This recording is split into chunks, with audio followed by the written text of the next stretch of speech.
Hello बच्चों, कैसे हो आप सब। आज हम स्टार्ट करेंगे क्लास 11 बायोलॉजी में chapter number 18 body fluids and circulation का पार्ट सेकंड। अगर अभी तक आपने प्रीवियस वीडियो नहीं देखा हो जिसमें अपन ने चैप्टर स्टार्ट करके उसमें ब्लड के बारे में अच्छे से स्टडी किया था, तो आप इस कार्ड पर क्लिक करके उसे विजिट कर सकते हैं। आज के वीडियो में अपन चैप्टर आगे बढ़ाते हैं और नेक्स्ट टॉपिक करते हैं जो कि है ब्लड ग्रुप्स। तो देखो, जो ब्लड सेल्स होती है, बेसिकली आरबीसी की बात हो रही है, उसकी सरफेस पे कुछ एंटीजेंस होते हैं। बेसिकली कुछ ऐसे मॉलिक्यूल्स होते हैं जो इम्यून रिस्पांस को क्या कर सकते हैं, इवोक कर सकते हैं, मतलब उनके टुवर्ड्स में इम्यून रिस्पांस दिया जा सकता है। ऐसे सब्सटेंस को एंटीजन कहते हैं। एंटीजन और एंटीबॉडी अभी मैं आपको अलग से समझा दूंगा। तो आरबीसी की सरफेस पे कुछ एंटीजेंस होते हैं और ये एंटीजेंस जो होते हैं इनके बेसिस पे अपन ब्लड को कैटेगराइज कर सकते हैं। अलग अलग पर्सन की आरबीसी की सरफेस पे ये एंटीजन अलग अलग तरीके के हो सकते हैं और इन्हीं बेसिस पे अपन ब्लड को क्या कर सकते हैं, ग्रुपिंग कर सकते हैं ब्लड में, और उन्हीं ग्रुप को अपन क्या कहेंगे, ब्लड ग्रुप्स कहेंगे। तो blood cells RBC has different types of antigen. On the basis of these antigen blood can be categorize into groups, और वो ग्रुप क्या कहलाएंगे, ब्लड ग्रुप्स कहलाएंगे। क्योंकि ये एंटीजन आरबीसी की सरफेस पे होते हैं, इसीलिए इन्हें सरफेस एंटीजन्स भी कहा जा सकता है। अब आरबीसी की सरफेस पे बहुत सारे एंटीजन होते हैं, लेकिन जो इंपोर्टेंट दो एंटीजन्स है वो एक तो है ए और बी एंटीजन, और एक अपन बात करेंगे आरएच एंटीजन के बारे में। और ए और बी एंटीजन के बेसिस पे अपन जो ब्लड ग्रुपिंग करेंगे वो है एबीओ ब्लड ग्रुपिंग, और आरएच एंटीजन के बेसिस पे जो करेंगे वो आरएच ग्रुपिंग होगी।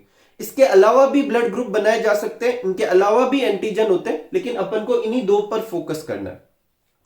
तो आरबीसी की सरफेस पे ए और बी एंटीजन होता है, और कौन से ए और बी में से कौन सा है, क्या ए और बी दोनों है, या सिर्फ ए है, या सिर्फ बी है, या ए और बी दोनों ही नहीं है, इसके बेसिस पे जो ग्रुपिंग दी जाती है उसे कहेंगे एबीओ ग्रुपिंग।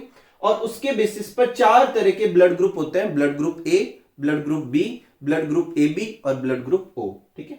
एक आरबीसी की सरफेस पे और एंटीजन होता है जिसे आरएच एंटीजन कहते हैं। इसे रीसस मंकी में डिस्कवर्ड किया गया था, इसीलिए आरएच कहा गया। और इसके बेसिस पे आरएच सिस्टम दिया गया है, और इसके बेसिस पर दो तरह के ब्लड ग्रुप्स हो सकते हैं, आरएच पॉजिटिव और आरएच नेगेटिव।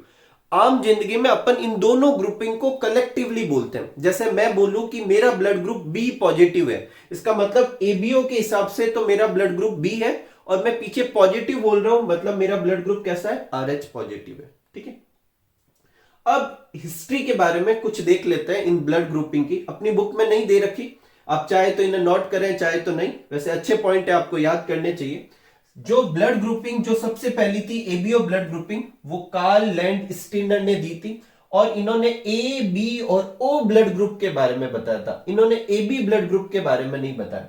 कुछ टाइम बाद में इन दोनों साइंटिस्ट ने ए बी ब्लड ग्रुप के बारे में बताया, और बाद में लैंड स्टीनर और वीनर ने आरएच फैक्टर की डिस्कवरी की रीसस मंकी में, और उसके बाद में आरएच सिस्टम आया। ठीक है। तो ये कुछ हिस्ट्री है ब्लड ग्रुप की, ये भी आप अच्छे से नोट कर लीजिए। एक इंटरेस्टिंग पॉइंट आप हमेशा याद रखना कि कार्ल लैंड स्टीनर ने सिर्फ ए बी और ओ ब्लड ग्रुप दिया था।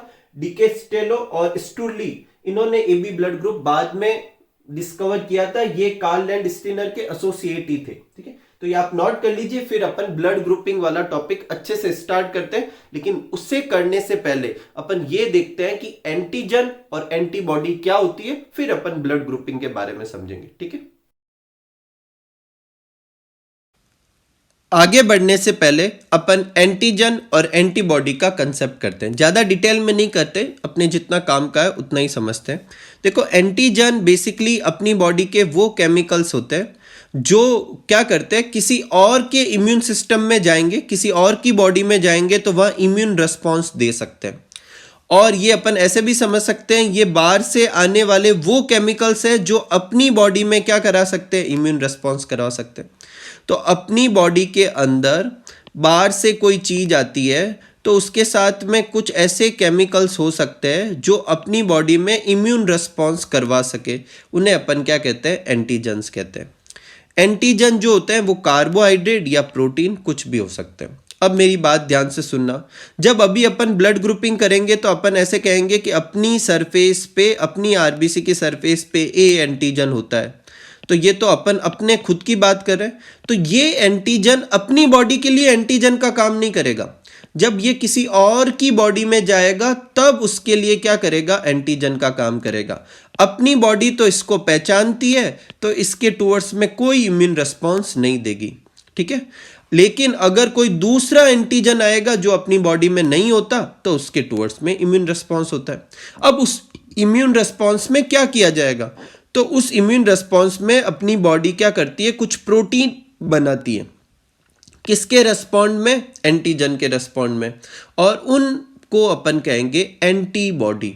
तो proteins produce in response to antigen, उसे अपन एंटीबॉडी कहेंगे। एंटीबॉडी जो होती है वो 5 तरह की होती है। आप गेम्ड वर्ड से इसे याद रख सकते हैं, आपने ये पहले भी सुना होगा, IgG, IgA, IgM, IgE और IgD। अब ये IG क्यों लगा है आगे, क्योंकि एंटीबॉडी जो होती है वो ग्लोब्यूलिन प्रोटीन की बनी होती है और इम्यूनिटी देती है, इसलिए इसे क्या कहेंगे, इम्यूनोग्लोब्यूलिन। क्या कहेंगे, इम्यूनोग्लोब्यूलिन। तो इसलिए IG, और ये इसके 5 क्या हो गए, टाइप हो गए। जनरली एंटीबॉडी का जो स्ट्रक्चर होता है ऐसे एक वाई शेप्ड मॉलिक्यूल का बना होता है, जिसमें 4 पॉलीपेप्टाइड चेन होती है, 2 शॉर्ट होती है और 2 लॉन्ग होती है, और ये पूरा एक एंटीबॉडी का स्ट्रक्चर हो गया, ठीक है, एक यूनिट हो गई एंटीबॉडी की, ठीक है। जनरली सब में ऐसी एक ही यूनिट होती है, लेकिन IgM जो होती है वो पेंटामर होती है, मतलब ऐसी 5 यूनिट होती है उसमें, ये 2 हो गई, ये 3 हो गई, ये 4 हो गई, ये 5 हो गई। अगर आप में से मुझे कोई ये बता सकता है कि इन 5 में से ऐसा कौन सी है जो डाइमर बनाता है इस वाले वाई मॉलिक्यूल का, तो आप कमेंट सेक्शन में लिखकर जरूर बताएं, ठीक है। तो ये अपना था एंटीजन और एंटीबॉडी, ठीक है। नेक्स्ट टॉपिक अपना जो है वो बेसिकली है ABO ग्रुपिंग। तो अभी मैं जो चीज समझा रहा हूं, ये जो आप स्क्रीन पे देख पा रहे हैं, ये अपनी NCERT में नहीं है। आप चाहे तो पूरा स्किप कर सकते हैं, आपको एक्स्ट्रा नहीं देखना हो तो आप स्किप करके अगले टॉपिक पे चले जाए, लेकिन आप इसे समझेंगे तो आपको एक अच्छी सी चीज समझ में आएगी कि A और B एंटीजन होते क्या है। तो जब एम्ब्रियोनिक स्टेज होती है और उसमें अपनी जो RBC होती है, उसकी सरफेस पे एक एंटीजन होता है जिसे कहते हैं H एंटीजन। क्या कहते हैं, H एंटीजन।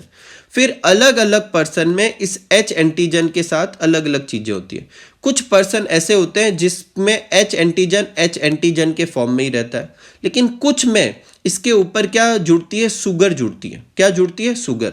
जैसे मान लो कि H एंटीजन के ऊपर ये रेड कलर वाला जो स्ट्रक्चर दिख रहा है, ये है N एसिटाइल गैलेक्टोसेमाइन।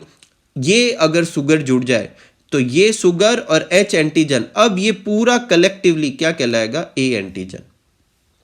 तो A एंटीजन बेसिकली कैसे बनता है, किसी भी पर्सन में उसकी RBC, जो एम्ब्रियोनिक RBC में H एंटीजन था, उसके ऊपर ये वाली सुगर जुड़ गई। अगर इस H एंटीजन पे गैलेक्टोज जुड़ जाए तो वो B एंटीजन कहलाएगा। क्या कहलाएगा, B एंटीजन। लेकिन अगर इसके ऊपर कोई जुड़े ही ना, ये H एंटीजन अनमॉडिफाइड भी रह सकता है। अब वो पर्सन जिसकी RBC की सरफेस पे A एंटीजन है, मतलब कैसे बना होगा, उसकी बॉडी के सारे H एंटीजन के ऊपर क्या लग गया, N एसिटाइल गैलेक्टोसेमाइन लग गया, तो वो A एंटीजन में कन्वर्ट हो गया, तो ये इसमें कन्वर्ट हो गया और अब इसे A ब्लड ग्रुप का कहेंगे। लेकिन अगर डेवलपमेंट के समय इस H एंटीजन पे गैलेक्टोज सुगर लग जाती है, तो अब ये H नहीं कहलाकर B एंटीजन कहलाएगा और ये ब्लड ग्रुप B कहलाएगा। लेकिन अगर कुछ पे N एसिटाइल गैलेक्टोसेमाइन लग जाए और कुछ पे गैलेक्टोज लग जाए, मतलब कुछ A एंटीजन में कन्वर्ट हो जाती है, कुछ B में, तब उसे AB ब्लड ग्रुप कहेंगे। लेकिन अगर ये H एंटीजन अनमॉडिफाइड रह जाए, मतलब H ही रह जाए, तब उसे O ब्लड ग्रुप कहेंगे। तो इससे 2 चीजें क्लियर है। पहले तो A और B एंटीजन कैसे बनते हैं, दूसरा O ब्लड ग्रुप वाले की सरफेस पर भी एंटीजन होते हैं, बस A और B एंटीजन नहीं होते। तो कभी भी ऐसा ना कहें किसी को O ब्लड ग्रुप कौन सा होता है कि जिसकी बॉडी पे कोई एंटीजन नहीं होते, नहीं, उसकी RBC की सरफेस पे A एंटीजन नहीं होता और B एंटीजन नहीं होता, ठीक है। H एंटीजन तो होता ही है, ठीक है। तो ये था अपने A और B एंटीजन क्या होता है। अब अपन अच्छे से समझेंगे ABO ग्रुपिंग को, ठीक है। तो अब अपन आगे बढ़ते हैं और ABO ग्रुपिंग के बारे में अच्छे से स्टडी करते हैं। तो आप समझ चुके हैं कि A एंटीजन और B एंटीजन क्या होता है। ठीक है, अब अपन अच्छे से समझते हैं एबीओ ग्रुपिंग के बारे में। तो एबीओ सिस्टम जो होता है वो दो एंटीजन पे बेस्ड होता है, जो अभी अपन ने समझे थे कौन कौन से, एंटीजन ए और एंटीजन बी पर बेस्ड होता है। अब इन दो एंटीजन के बेसिस पे चार तरह के ब्लड ग्रुप हो सकते हैं, blood group A, blood group B, blood group A B और ओ। तो एक तो अपन को ये चेक करना है इन चार ब्लड ग्रुप में कि उनकी आरबीसी की सरफेस पे कौन सा एंटीजन है, और दूसरा ये एबीओ सिस्टम प्लाज्मा में जो एंटीबॉडी होती है उन पे भी फोकस करती है। तो एबीओ सिस्टम के हिसाब से दो तरह की एंटीबॉडी हो सकती है प्लाज्मा में, एंटीबॉडी ए जिसे स्मॉल ए से डिनोट करते हैं, एंटीबॉडी बी जिसे स्मॉल बी से डिनोट करते हैं। अब मेरी बात ध्यान से सुनना, देखो अपनी बॉडी में एंटीबॉडी तब तक नहीं बनते जब तक एंटीजन का एक्सपोजर ना हो। मतलब अगर किसी पर्सन का कोई पर्टिकुलर एंटीबॉडी बन रही है उसके अंदर, तो उसके टूवर्ड्स वाला एंटीजन उसके अंदर आया होगा तभी एंटीबॉडी बनती है। अब मेरी बात को अच्छे से समझना, जो ए ब्लड ग्रुप होता है उसकी आरबीसी की सरफेस पे ए एंटीजन होता है, ठीक है, कोई तकलीफ नहीं, लेकिन उसकी प्लाज्मा में बी एंटीबॉडी होता है। अब बी एंटीबॉडी किसके टूवर्ड्स में बना होगा, बी एंटीजन के टूवर्ड्स में बना होगा। जब मैं ये कह रहा हूं कि आरबीसी की सरफेस पे ए एंटीजन है, तो फिर बी एंटीबॉडी बन कैसे सकता है, क्योंकि बी एंटीबॉडी तो तब बनना चाहिए जब उसने बी एंटीजन देखा हो, क्योंकि एंटीबॉडी बिना एंटीजन के नहीं बनती। तो इसका कारण है, मैं आपको अच्छे से समझाता हूं, ध्यान से सुनना। बहुत सारे फूड आइटम्स और बहुत सारे बैक्टीरिया, ये जो ए और बी एंटीजन है बहुत कॉमन है, बहुत सारे फूड आइटम्स पे भी होता है। तो जब अपना बर्थ होता है उसके बाद में फूड आइटम्स और जो अपनी बैक्टीरिया वगैरह होते हैं वो जब अपनी बॉडी में जाते हैं तो उनके ऊपर भी ए और बी एंटीजन हो सकते हैं, और उसके एक्सपोजर की वजह से अपने बॉडी में ये एंटीबॉडी आती। ये याद रखना हमेशा कि ये एंटीबॉडी बाय बर्थ नहीं होती, कि बर्थ के पहले से ही है, जैसे कि आरबीसी की सरफेस पे एंटीजन होता है। एंटीबॉडी बर्थ के बाद में बनती है, लेकिन ये बहुत जल्दी बन जाती है। कोई भी फूड आइटम से बन सकती है, किसी भी बैक्टीरिया से बन सकती है, क्योंकि वो भी अपने साथ में और बी एंटीजन ला सकते हैं, ठीक है, याद रखना ये चीज। तो ए ब्लड ग्रुप वो होगा जिसकी आरबीसी की सरफेस पे ए एंटीजन होगा और जिसके प्लाज्मा में बी एंटीबॉडी होगी। बी ब्लड ग्रुप वो होगा जिसके आरबीसी की सरफेस पे बी एंटीजन होगा और उसके प्लाज्मा में कौन सी एंटीबॉडी होगी, ए एंटीबॉडी होगी। ए बी ब्लड ग्रुप वो होता है जिसके आरबीसी सरफेस पे ए एंटीजन भी होता है, बी एंटीजन भी होता है, क्योंकि इसकी बॉडी ने दोनों एंटीजन देख रखे हैं, ए और बी। तो इसमें ना तो ए के टूवर्ड्स में एंटीबॉडी होगी ना बी के टूवर्ड्स में, तो इसकी प्लाज्मा में कोई एंटीबॉडी नहीं होती। और जिसकी आरबीसी की सरफेस पे ना तो ए एंटीजन होता है ना बी एंटीजन होता है। ऐसे नहीं लिखना है कि कोई एंटीजन नहीं होता, एंटीजन दूसरे हो सकते हैं। जैसे अभी अपन ने देखा ए और बी किससे बनते हैं, एच के मॉडिफिकेशन से बनते हैं, मतलब ओ वाले पर एच होता है। लेकिन अगर आरबीसी की सरफेस पे ए और बी एंटीजन नहीं है तो उसे अपन ओ ब्लड ग्रुप कहेंगे। और क्योंकि उसने ना ए एंटीजन देख रखा है ना बी एंटीजन देख रखा है, यही वजह है कि उनकी प्लाज्मा में कौन सी एंटीबॉडी होती है, ए और बी दोनों एंटीबॉडी होती है, ठीक है। तो ब्लड ग्रुप ए जो होगा उसके आरबीसी सरफेस पे ए एंटीजन और एंटीबॉडी कौन सी होगी, एंटी बी, जिसे स्मॉल बी कह सकते हैं। ब्लड ग्रुप बी वाले में क्या होगा, बी एंटीजन होगा। ब्लड ग्रुप ए बी वाले में ए और बी दोनों एंटीजन होंगे। ओ वाले में कोई एंटीजन नहीं होंगे। ब्लड ग्रुप बी वाले में एंटीबॉडी कौन सी होगी, प्लाज्मा में होती है, याद रखना, स्मॉल ए या एंटी ए। ए बी वाले में कोई एंटीबॉडी नहीं होती और ओ वाले में दोनों एंटीबॉडी होती है। अब ये आगे वाला समझने से पहले कुछ समझते हैं। जब ब्लड ट्रांसफ्यूजन करते हैं, मतलब एक पर्सन से दूसरे पर्सन में ब्लड चढ़ाते हैं, तो ऐसा नहीं है कि कोई भी ब्लड चढ़ा दिया। जैसे मेरा ब्लड ग्रुप अगर बी पॉजिटिव है तो ऐसा नहीं है कि मैं किसी का भी ब्लड ले सकता हूं, ऐसा नहीं। तो पहले ब्लड मैच करने पड़ेंगे। तो अगर कंपिटेबल ब्लड आएगा तभी काम चलेगा, इनकम्पिटेबल ब्लड आएगा तो प्रॉब्लम हो सकती है, क्लम्पिंग हो सकती है। अब यहां दो चीजें समझनी है, पहले तो ये कंपिटेबल ब्लड क्या होता है और दूसरा इनकम्पिटेबल ब्लड आने पर ये क्लम्पिंग होती है। क्लम्पिंग क्या होती है इसको अपन को समझना है। तो देखो कंपिटेबल ब्लड कौन सा होता है, अच्छे से समझो। जैसे वो ब्लड अपन किसी से भी ले सकते हैं जिसमें वो ही एंटीजन होने चाहिए जो अपनी बॉडी में है। जैसे ए वाला जो है उनसे ब्लड ले सकता है जिनमें वो ही एंटीजन हो जो इसके पास है। तो इसके पास कौन सा एंटीजन है, ए। तो ये उनसे ब्लड ले सकता है जिनमें ए एंटीजन होना, अगर नहीं होगा तो भी चलेगा, पर ए के अलावा कोई दूसरा नहीं होना चाहिए। तो देखो इसमें ए एंटीजन है तो ये ए से ब्लड ले सकता है, मतलब खुद से तो ले ही सकता है। बी वाले से नहीं ले पाएगा क्योंकि उसमें बी एंटीजन है। ए बी वाले से भी नहीं ले पाएगा क्योंकि उसमें भी बी एंटीजन, ए तो है लेकिन बी भी है। ओ वाले से ले सकता है क्योंकि उसमें कोई एंटीजन नहीं है। तो ए वाला जो है ए और ओ से ब्लड ले सकता है।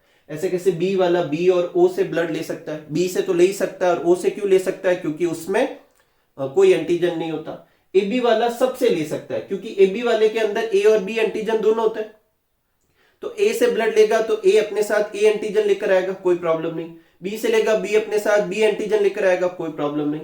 ए बी वाला ए और बी एंटीजन लेकर आएगा, कोई प्रॉब्लम नहीं। ओ वाला कोई एंटीजन नहीं लेकर आएगा, कोई प्रॉब्लम नहीं।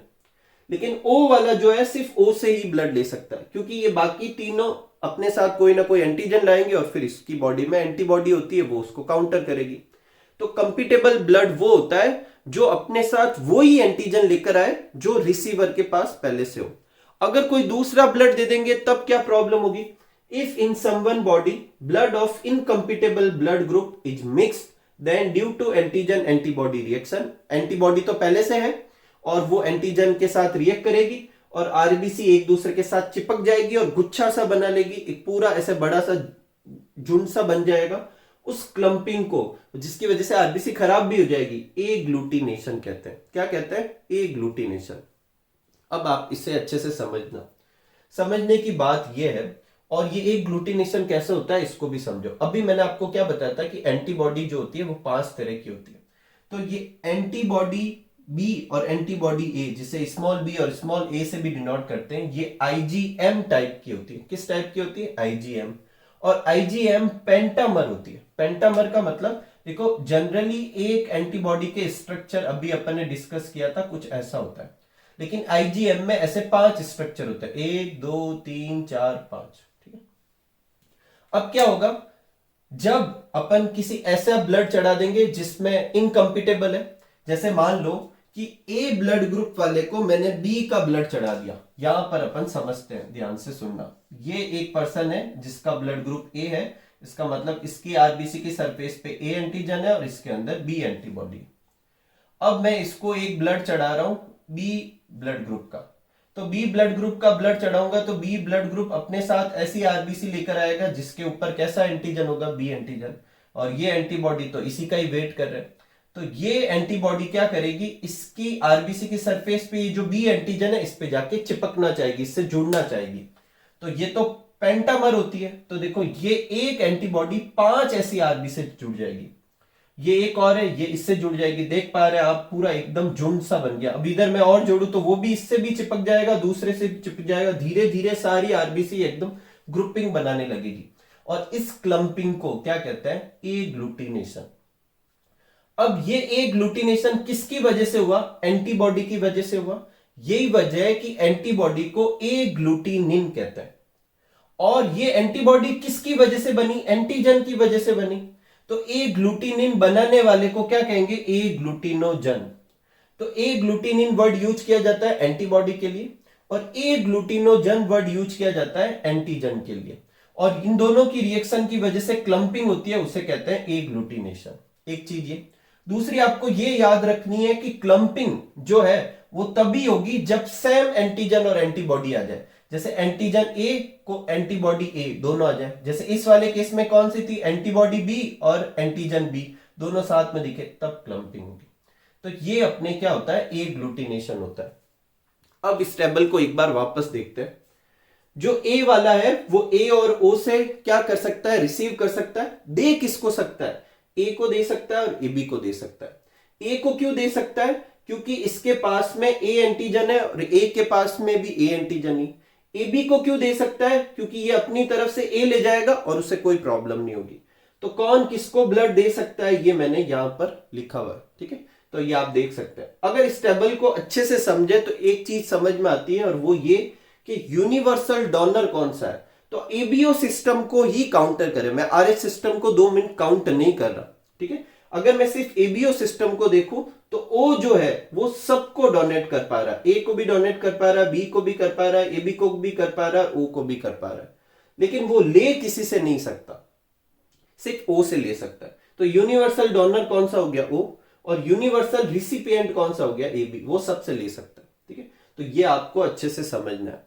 वैसे आप सब जानते हैं यूनिवर्सल डोनर होता है ओ नेगेटिव और यूनिवर्सल रिसीवर होता है ए बी पॉजिटिव, ठीक है। लेकिन उसमें अपन आर एच ग्रुपिंग को भी साथ में मिलाकर आंसर देते हैं। खाली एबीओ के सिस्टम के हिसाब से अपनी एनसीईआरटी में लिखा हुआ है यूनिवर्सल डोनर कौन है? ओ। और यूनिवर्सल रिसिपेंट कौन है? A B. तो एक बार आप ये नोट कर लीजिए, फिर अपन आगे बढ़ते हैं, ठीक है।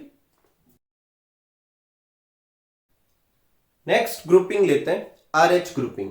तो देखो आर एच ग्रुपिंग क्या होती है? ये आर एच एंटीजन के ऊपर बेस्ड होती है और ये आर एच एंटीजन जो होता है वो सिमिलर एंटीजन है जैसा एंटीजन अपन को रीसस मंकी में दिखता है, क्योंकि ये रीसस मंकी में भी ऐसा ही एक एंटीजन होता है। इसी वजह से इसको रीसस मंकी का इनिशियल्स क्या है? R H. इसे आर एच से डिनोट किया गया।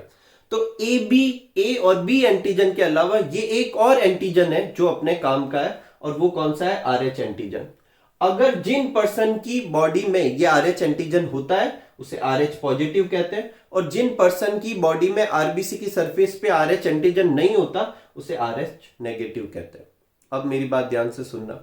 जब अपन ने एबीओ सिस्टम पढ़ा था तो अपन ने हाथों हाथ ऐसे कहा कि ए ब्लड ग्रुप वो होता है जिसकी आरबीसी की सरफेस पे ए एंटीजन होना चाहिए और उसकी प्लाज्मा में बी एंटीबॉडी होनी चाहिए, कहा था। लेकिन यहां पर ऐसा नहीं होगा। Generally no antibody is found towards R H antibody, R H antigen. यहां पर क्या करना है? आर एच एंटीजन के टुवर्ड्स में जनरली कोई भी एंटीबॉडी नहीं दिखती। किसके अंदर? आर एच नेगेटिव पर्सन के अंदर। इसको आप अच्छे से समझो। देखो आर एच नेगेटिव के अंदर आर एच एंटीजन तो है नहीं, इसका मतलब आर एच एंटीजन के टुवर्ड्स में एंटीबॉडी होनी चाहिए जैसा अपन ने एबीओ सिस्टम में पढ़ा था, लेकिन यहां नहीं होती। और क्यों नहीं होती? ये कारण मैंने उधर भी बताया था।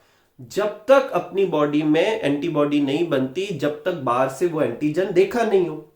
तो आर एच नेगेटिव वाले पर्सन के अंदर पहले से कोई एंटीबॉडी नहीं होगी, लेकिन अगर कभी बाहर से आर एच एंटीजन आएगा, मतलब ऐसा ब्लड डालें जिसमें are H positive blood group हो, मतलब जिसके आरबीसी सरफेस पे आर एच एंटीजन हो, अगर वो डाले तो इनकी बॉडी में क्या बनते हैं? एंटीबॉडी बनना शुरू होते हैं। तो वहां पहले से कैसे आई थी उसका कारण भी मैंने बताया। बहुत सारे फूड आइटम्स ऐसे होते हैं जिनके ऊपर भी ए और बी एंटीजन होता है, तो उसकी वजह से पहले से ही बन जाती है। लेकिन आर एच जो एंटीजन है वो सिर्फ आरबीसी की सरफेस पे ही होता है, फूड आइटम्स पे नहीं होता। तो जो पर्सन का blood group are H negative है उसकी बॉडी आर एच एंटीबॉडी बनाने की एबिलिटी रखती है, लेकिन कब? जब उसने आर एच एंटीजन देखेगा, पहले से नहीं होता। But when R H negative person expose to R H positive blood, जब वो आर एच पॉजिटिव ब्लड से एक्सपोज हो, मतलब उसमें अंदर आए, it will form antibody against R H antigen, तब वो एंटीबॉडी बना सकता है, पहले से नहीं होती। जबकि एबीओ में अपन ने देखा था कि पहले से थी, उसमें भी पहले से तो नहीं थी, लेकिन वो बहुत जल्दी बन जाती है, बिना ब्लड ट्रांसफर के पहले ही बन चुकी होती, फूड आइटम की वजह से बन जाती। So R H group should be matched before blood transfusion, मतलब ये भी ब्लड ट्रांसफ्यूजन के पहले चेक करना चाहिए। जैसे अपन को सिर्फ ये नहीं चेक करना चाहिए, जैसे किसी का ब्लड ग्रुप ए नेगेटिव है तो पहले तो एबीओ की सिस्टम के हिसाब से भी चेक करना चाहिए। अब उसका नेगेटिव है तो उसे पॉजिटिव वाले का ब्लड नहीं चढ़ा सकते। जैसे ए वाले को ए का तो ब्लड चढ़ा सकते, पर ए नेगेटिव वाले को ए पॉजिटिव का ब्लड नहीं चढ़ा सकते। क्यों नहीं चढ़ा सकते? क्योंकि उसमें आर एच एंटीजन होगा और उसने तो देखा नहीं है, तो उसे ए नेगेटिव का ब्लड चढ़ाएंगे। तो एबीओ के अलावा आर एच ग्रुपिंग भी ब्लड ट्रांसफ्यूजन के पहले स्टडी करनी चाहिए, कोई तकलीफ नहीं। अब इसको अगर कंबाइन करें उसके साथ तो ओ नेगेटिव आप नोट करना चाहे तो कर सकते हैं। ओ नेगेटिव यूनिवर्सल डोनर होगा और A B positive universal receiver होगा। देखो आर एच इनकम्पेटिबिलिटी एक प्रेगनेंसी के केस में भी होती है, उससे अच्छे से समझते हैं। देखो सपोज करो कि मदर का ब्लड है आर एच पॉजिटिव, कोई भी A positive, B positive, A B positive, O positive, मैं सिर्फ आर एच पे फोकस कर रहा हूं। किसी के लिए भी पॉजिटिव है, फादर का भी पॉजिटिव, ऐसे केस में फीटस का भी ब्लड कैसा होगा? पॉजिटिव ही होगा। तो मदर भी पॉजिटिव और फीटस भी पॉजिटिव, तो कोई प्रॉब्लम नहीं। मदर का ब्लड है नेगेटिव और फादर का भी ब्लड है नेगेटिव, फीटस भी कैसा होगा? नेगेटिव। मदर का नेगेटिव, फीटस का नेगेटिव, कोई प्रॉब्लम नहीं। मदर का ब्लड है RH पॉजिटिव, फादर का ब्लड है नेगेटिव, और फीटस का कैसा होगा? पॉजिटिव। ऐसा क्यों हुआ? क्योंकि पॉजिटिव डोमिनेंट होता है, तो पॉजिटिव ही आया। अब मदर का भी पॉजिटिव है, फीटस का भी पॉजिटिव है, अगेन कोई प्रॉब्लम नहीं। इन तीनों केस में कोई प्रॉब्लम नहीं है, क्योंकि जैसा मदर का है वैसा ही फीटस का RH ग्रुपिंग है, ठीक है। लेकिन अगर मदर RH नेगेटिव हो, फादर RH पॉजिटिव हो, तो चांसेस है कि फीटस कैसा होगा? RH नेगेटिव, सॉरी कैसा होगा? RH पॉजिटिव होगा। कैसा होगा? RH पॉजिटिव होगा। ऐसे केस में प्रॉब्लम है। क्यों है? क्योंकि मदर तो है RH नेगेटिव, फीटस है RH पॉजिटिव, और इस केस में जो कॉम्प्लिकेसी होती है उसे कहते हैं इरिथ्रोब्लास्टोसिस फोइटेलिस। क्या कहते हैं? इरिथ्रोब्लास्टोसिस फोइटेलिस। इसे अभी अपन समझना है, पर ये समझिए कि ये इनकम्पेटिबिलिटी की प्रॉब्लम कब होती है? जब मदर जो हो किसी भी ब्लड ग्रुप के लिए नेगेटिव हो और फीटस जो है वो पॉजिटिव हो। और ऐसे केस में ये देखो दोनों अलग अलग हो गया, RH इनकम्पेटिबिलिटी हो गया, तो प्रॉब्लम होगी। अब आप कहोगे यहां क्यों नहीं चेक किया? यहां पर भी तो फादर और फीटस में इनकम्पेटिबिलिटी है। फीटस जो होता है वो मदर के अंदर डेवलप होगा, फादर से क्या लेना देना उसका। तो इसीलिए अपन ने मदर से चेक किया था। तो इन तीन में जैसा मदर का है वैसा ही फीटस का है, लेकिन इस वाले केस में मदर का अलग है और फीटस का अलग है, तो प्रॉब्लम हो सकती, ठीक है। तो इसको इस केस में इरिथ्रोब्लास्टोफोइटेलिस होता है। अब क्या होता है उसे अभी अपन समझते हैं, पहले आप इसे नोट कर लीजिए, ठीक है। तो अपना टॉपिक करते हैं, इरिथ्रोब्लास्टोसिस फोइटेलिस। बेसिकली ये एक तरह की हीमोलाइटिक डिजीज है। इसमें आरबीसी डिस्ट्रॉय होगी, और किस में होगी? फीटस में होगी। कैसे होगी, क्यों होगी, उसे अपन को समझना है। It is the special case of RH incompatibility, जिसमें RH मिस मैच होगा। और किस किस के बीच में मिस मैच होगा? मदर और फीटस के बीच में। इन विच RH नेगेटिव प्रेग्नेंट मदर, मतलब मदर कैसी है? RH नेगेटिव ब्लड ग्रुप की है, और जो फीटस जो है वो RH पॉजिटिव ब्लड ग्रुप का है। देखो आप इस डायग्राम में देख पा रहे हैं, फीटल ब्लड जो है RH पॉजिटिव है, और मदर कैसी है? RH नेगेटिव है। इन दोनों के बीच में क्या है? प्लेसेंटा से ब्लड जो होता है, मतलब प्लेसेंटा से ये दोनों कनेक्टेड है, ठीक है। तो इसकी आरबीसी की सरफेस पे जो ब्लू डॉट दिख रहे हैं, ये कौन सा है? ये RH एंटीजन है। कौन सा है? RH एंटीजन है, ठीक है। और ये RH एंटीजन आपको किस में देखने को नहीं मिल रहे? मदर में देखने को नहीं मिल रहे। उसकी आरबीसी की सरफेस पे कोई RH एंटीजन नहीं है, क्योंकि वो RH नेगेटिव ब्लड ग्रुप की है। कोई तकलीफ नहीं। अब यहां पर मिसमैच तो है, लेकिन कुछ खास प्रॉब्लम नहीं है इनिशियल लेवल पर। क्यों? RH antigen of foetus do not get expose to RH negative mother due to placental separation. बीच में प्लेसेंटा आ गई, और प्लेसेंटा को आरबीसी क्रॉस नहीं करती, तो यहां पर और यहां पर कोई अपन को खास प्रॉब्लम नहीं है। और क्यों प्रॉब्लम नहीं है? क्योंकि इसकी जो ये एंटीजन जो है वो इधर जा ही नहीं रहे, तो इधर जा ही नहीं रहे, तो इस मदर के अंदर कोई एंटीबॉडी बनेगी नहीं, तो इनिशियल लेवल पे तो कोई प्रॉब्लम नहीं। But at the time of birth और फर्स्ट प्रेगनेंसी में, जब मतलब फर्स्ट बार प्रेगनेंसी थी और बर्थ का टाइम आया, उस समय जब प्लेसेंटल ब्रेक होता है, मतलब प्लेसेंटा ऐसे थोड़ी टूटती है, उस समय ब्लड मिक्स होता है दोनों का। तो देखो ये प्लेसेंटल ब्रेक हुआ किस समय? जब पार्चुरेशन का टाइम था, डिलीवरी का टाइम था, और उस समय फीटस के ब्लड से कुछ आरबीसी जो है वो मिक्स हो गई किसके साथ? मदर के ब्लड के साथ। जैसे ही मदर के ब्लड के अंदर ये मिक्स हुई, तो मदर के ब्लड ने ये RH एंटीजन देखा, और जैसे ही RH एंटीजन देखा होगा, इसकी बॉडी में क्या बनेंगे? डेवलप होंगे इसके अलाउ एंटीजन एक्सपोजर, और इससे क्या बनेंगे? एंटीबॉडी बनेंगे। क्या बनेंगे? एंटीबॉडी। और कौन सी एंटीबॉडी बनेगी? RH एंटीबॉडी विल फॉर्म, ठीक है। वो बनेगी, मतलब बनना शुरू होगी। ऐसा नहीं है कि हाथों हाथ ही बन जाएगी, और जब तक वो बनना स्टार्ट करेगी, क्योंकि पहले से तो होती नहीं है। अभी मैंने बताया था कि पहले से कोई RH एंटीबॉडी नहीं होती, और ये डिलीवरी नॉर्मली हो जाएगी, ठीक है। यहां तक तो कोई तकलीफ नहीं, ये फर्स्ट डिलीवरी का था। तो RH antigen of foetus do not get expose to the RH negative mother due to placental separation. At the time of birth due to placental break blood mix होगा, और RH antigen enter into mother's blood and antibody starts to form, वो बनना start होगी, ठीक है। तो first delivery में कोई प्रॉब्लम नहीं। इन केस ऑफ नेक्स्ट प्रेगनेंसी, दूसरी बार जब प्रेगनेंसी होगी उस समय प्रॉब्लम होगी, उससे समझते हैं। देखो यहां जो RH एंटीबॉडी बनी है ये एंटीबॉडी बनी है आईजीजी टाइप की। कौन सी बनती है? आईजीजी टाइप की। देखो ये मदर का ब्लड है और मदर के ब्लड में आरबीसी है, और कैसी आरबीसी है? आरएच नेगेटिव है। ये कैसा है? RH negative. और फीटस का ब्लड कैसा है? RH positive. ठीक है, लेकिन अब मदर के ब्लड में पहले से बनी हुई है कौन सी? IgG antibody. अब देखो आईजीजी एंटीबॉडी जो होती है वो प्लेसेंटा को क्रॉस कर सकती है, तो वो मदर के इधर तो पहले तो ये देखो प्रॉब्लम नहीं थी क्योंकि प्लेसेंटल सेपरेशन था, लेकिन आईजीजी एंटीबॉडी 5 एंटीबॉडी में से एकमात्र ऐसी एंटीबॉडी होती है जो प्लेसेंटा क्रॉस करके चली जाती है। तो वो यहां से कहां चली जाएगी? फीटल के ब्लड में चली जाएगी, और जैसे ही वहां चली जाएगी वहां पर एंटीबॉडी भी है, एंटीजन भी है। एंटीबॉडी एंटीबॉडी और एंटीजन की रिएक्शन होगी, जिससे फीटस की आरबीसी क्या होने लगेगी? डिस्ट्रॉय होने लगेगी। और इस केस को अपन क्या कहेंगे? इरिथ्रोब्लास्टोफोइटेलिस। तो देखो क्या लिखा हुआ है, in case of next pregnancy the RH antibody form in mother enters into fetus through placenta. और क्यों जा पाएगी? क्योंकि ये आईजीजी टाइप की होती है, ये याद रखना।